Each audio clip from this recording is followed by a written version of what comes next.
Cinema మాత్రం industry hit కాబోతుంది. Highlight ఉంది. Frame to frame action scenes అయినా, సాంగ్స్ అయినా, డాన్స్ అయినా, పర్ఫార్మెన్స్ ఎక్సలెంట్ ఉంది. ఎన్టీఆర్ అన్న యాక్టింగ్ ఎక్సలెంట్ అన్న, చెప్పనవసరం లేదు ఎన్టీఆర్ యాక్టింగ్ గురించి. ఇప్పుడు నుంచి చూస్తాను, గత 25 ఏళ్ళ నుంచి నా యాక్టింగ్ చూస్తాను. హైలైట్. డబుల్ యాక్షన్ ఉంటుంది. 100% ఉన్నదన్న. ఒక తండ్రినే కొడుకు చంపేది ట్విస్ట్ అనేది లాస్ట్ ఇంటి ఇచ్చిండు. ప్రకాష్ రాజు క్లైమాక్స్ లో చెప్పేస్తాడు సినిమా అయిపోయే ముందు. ఎక్సలెంట్. Goose bumps.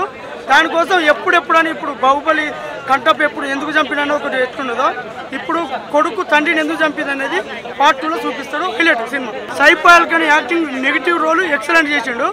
దీంట్లో ఇంకోటి ఏంటంటే ఎన్టీఆర్ గురించి ఒక 2-3 డైలాగ్ చెప్తా. దేవర దెబ్బ, ఇండస్ట్రీ బొబ్బ.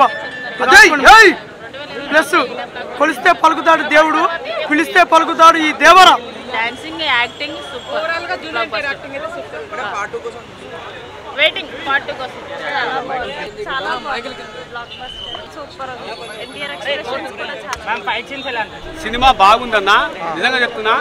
సోషల్ మీడియాలో ఎందుకు దాని గురించి నెగిటివిటీ స్ప్రెడ్ చేస్తుందో నాకు అర్థం కాదు. చాలా మంది చూస్తున్నాను నేను, అలా ఉంది ఇలా ఉంది, ఇలా లేదు అలా లేదు సినిమా. మీరు ఒకవేళ నార్మల్గా వస్తే ఒకే వ్యక్తి 3 ఫ్లేవర్లు, అర్థమైందా? ఒకటి దేవర, రెండోది వర, మూడోది ఆ వరలో ఇంకో వర, అర్థమైందా? ఇది మాడ్యులేషన్. కథ ఏంటి అని అంటే, అసాంఘిక శక్తులను అడ్డుకోవడం కోసం మన ఎన్టీఆర్ గారు కొండపైన 3 hours కూర్చున్నారా, లేకపోతే అసాంఘిక శక్తులను ఉపయోగించుకోవడం కోసం మురళీకృష్ణ 3 గంటల సినిమా నడిపించాడా, లేకుంటే ఆ తంగం కోసం 3 గంటలు నడిపించారా అనేది స్టోరీ. ఇది స్టోరీ. కొరటాల శివకి హిట్ పడింది, బట్ యాజ్ యూజువల్ మన ఎన్టీఆర్ గారికి నార్మలే అది. ఆయనకు హిట్ అవసరం లేదు అన్నా. ఒక డైలాగ్ ఉంటుందన్నా, నాన్న ఎంతసేపు నా తాత కథ ముత్తాత కథ చెప్తున్నావే, నా కథ చెప్పు, నా దేవర కథ అంటే నా తండ్రి కథ చెప్పు అని అంటే, తండ్రి చేసేదే 0 పనులు చేస్తాడు, హీరో పనులు కాదు. అదొక చిన్న లైన్ ఉంటుంది. చాలా పెద్ద డెప్త్గా రాశారు. రైటర్ ఎవరు రాశారు, సూపర్గా రాశారు. నేను చెప్పిందే ఎమోషన్, ఏడ్చి చెప్పాలా నాకు కన్నీళ్ళు వస్తలేవు. అది ఆ విధంగా ఉంటుంది సినిమా మటుకు సూపర్ అన్న. నిజంగా ఫైట్ ప్రమాణంగా ఉంది అన్న. రక్తం ఎరుపెక్కిపోయింది. పార్ట్ 2లో ఎరుపెక్కి నలిపెక్కిపోతుంది, అర్థమైందా? ఆ విధంగా ఉంటుంది. అందులో ఫ్లంక్ టన్స్ ఏవి లేవు, రెడ్ ఫ్లంక్ టన్స్ ఏవి లేవు. రక్తంతో ఎరిపెక్కిపోయింది. కొరటాల శివ డైరెక్షన్తో ఎరిపెక్కిపోయింది, అర్థమైందా? ఎన్టీఆర్ గారి యాక్షన్తో ఈసారి డబల్ ఎరిపెక్కిపోతుంది. పిట్టమలేదు. దేవరా సాంగ్ మటుకు బాగుంది. ఆ ఎందుకు దూరిందో సాంగ్ మటుకు నాకు అర్థం కాలేదు. అది నాకు నచ్చల. సైఫ్ అలీ ఖాన్ యాక్షన్ అన్నా సుధీర్ బాబు గుర్తు చేశాను మళ్ళీ నాకు. బ్రహ్మాండంగా. జస్ట్ చిన్న డైలాగులు ఎక్కువ ఉండవు, ఓన్లీ కళ్ళతో ఎక్స్ప్రెషన్సే. నాకు తెలిసి ఇంకా ఎన్టీఆర్ మనం పక్కన పెట్టేసుకుంటే అందులో బ్రహ్మాండంగా యాక్షన్ ఎవరు చేశారంటే Saif Ali. Screen play plus ఉంది. దాని తర్వాత సైఫ్ అలీ ఖాన్ గారి యాక్షను, కథలో 3 ఫ్లేవర్లు, ఎన్టీఆర్ గారి 3 ఫ్లేవర్లు, అదొకటే నచ్చలేదు.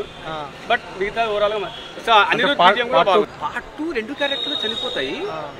మరి పార్ట్ 2 ఎవరితో తీసారో అర్థం కాలే. దేవర వరం చంపేస్తాడు, ఈ వర చంపేసుకుంటాడు. ఆయన అడ్డం పడినాడు, చచ్చిపోయినాడా? చచ్చిపోతే పార్ట్ 2 ఎట్లా వస్తుంది? చావకపోతే 6 ఎందుకు వేసుకున్నాడు? ఇది నాకు అర్థం కాలే. నేను ఇచ్చే రేటింగ్ 7 ఇస్తున్నాను. లో అనిపించవచ్చు కానీ సెకండ్ హాఫ్లో బాగా ప్లాన్ చేసినట్టున్నారు వాళ్ళు సెకండ్ పార్ట్లో.